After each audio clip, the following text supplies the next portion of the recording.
Hi everyone, back today with another video. This is just a quick one. I thought I would try something a little bit different today. I've been making a lot of videos on how I've been making gold, and I'm making a lot of gold selling things on the auction house, which is usually how people do it, but specifically my enchants and the crafting items I make. And I was just wondering how much profit I could make if I actually sat at the auction house, which really wasn't all that exciting to be honest. Sat at the auction house, gave it a dedicated kind of 1 hour attention time frame.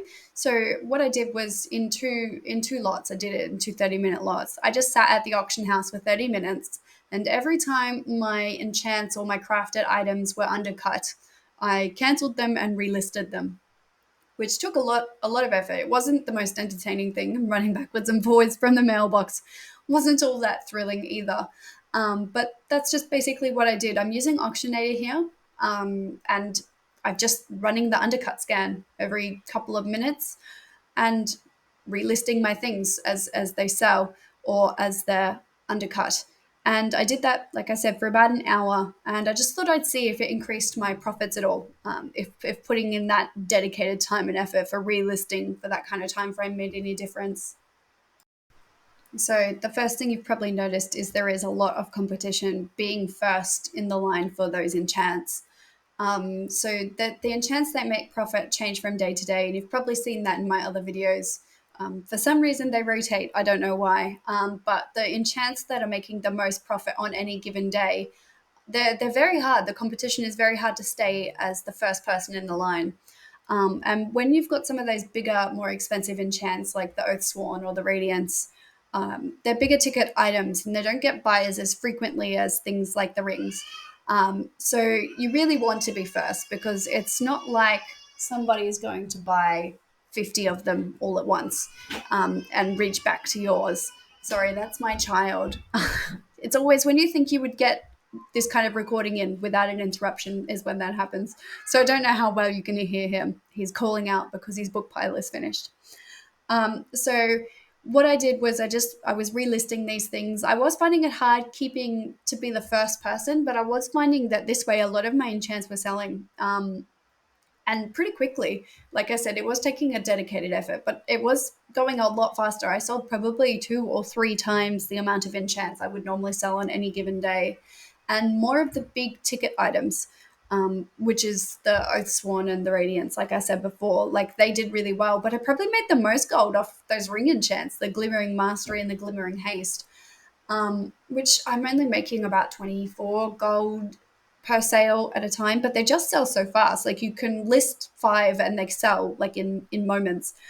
So you make 100 gold in less than a minute, whereas it might take, three or four relists for those bigger enchants to make the 300 gold. So I suppose it's really what your time and effort is there. Having that mount, I really regret not being able to afford that mount with my gold at the time because I really could have done with it today. Doing this video, running backwards and forwards was a lot. But those smaller enchants, it was just as competitive, but there were so many people buying those ring enchants that it didn't matter if you got to be the back of the line for a little bit, like two or three in front of you, because they were just selling so quickly that it didn't matter. People were making it back to yours. So I think I sold, I don't know, maybe 40 or 60 each of the Glimmering Mastery and Glimmering Haste ring enchants. So they went really, really well.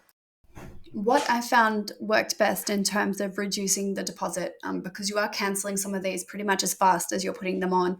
I made these in stacks of 20, you probably notice here, and I was listing them five at a time. The bigger enchants, the more expensive enchants. I make those two at a time because I don't want to get caught up with a bunch of them that don't sell.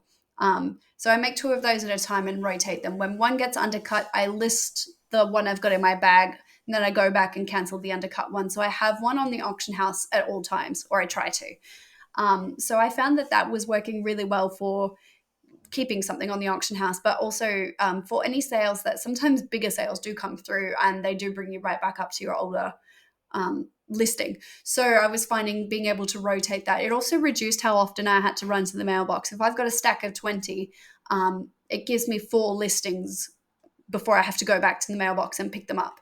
So I found that that was just speeding it up. I mean, if you've got the auction house mount, I envy you greatly, but it would be much easier on the auction house mount. So you probably don't have to make that kind of um, dedicated effort to reduce the amount of running, but it still reduces the deposit you put down because you're canceling it so often.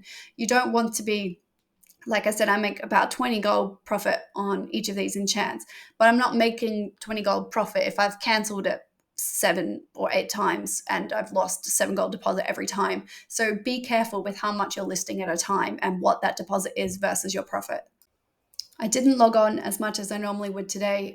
Been busy with my book stuff. So I just did one this morning, and then this evening I logged in at the end, and I show you the mail open and how much I made, which is coming next. It's okay. I'm not going to make you watch the full hour of me sitting at the auction house cancelling and relisting.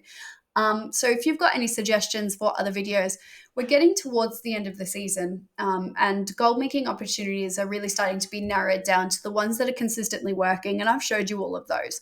The only thing I can think is to potentially show you how to refine those skills so they're making more gold.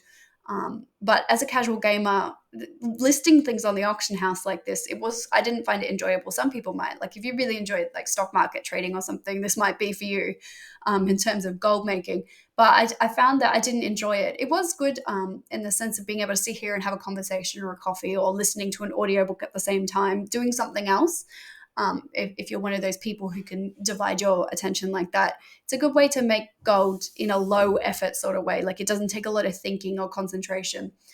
So it really just depends on how you prefer to spend your game time. But if you've got any suggestions for gold making opportunities that I haven't covered here, or something you want me to show you more on, leave a comment in the description. So you can see here, I've made about 250,000 gold since I bought my token a couple of days ago. So the methods I'm showing you are working. I am consistently making a lot of gold, and I've almost made enough to pay for my next subscription.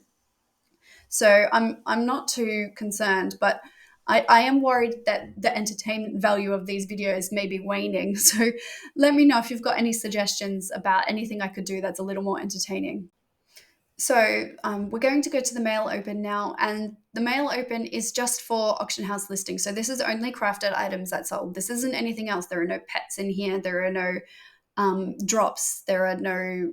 It's just, if I can't make it, it's not included in this list. So there is a couple of weaver cloth bolts that did sneak themselves in there. So sorry about that. I think I accidentally listed them. I'm not sure how that happened. But in a general sense, I made this much gold just listing these things on the auction house for that time.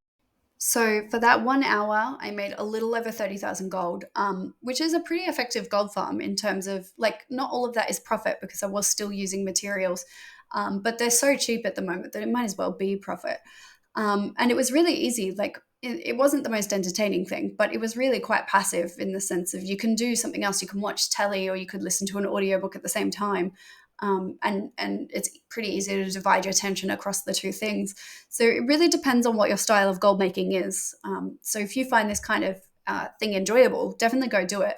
I think that going forward, that I would only do this for about 15 minutes during the busy times when auctions go through really quickly. So when the things you list sell really quickly.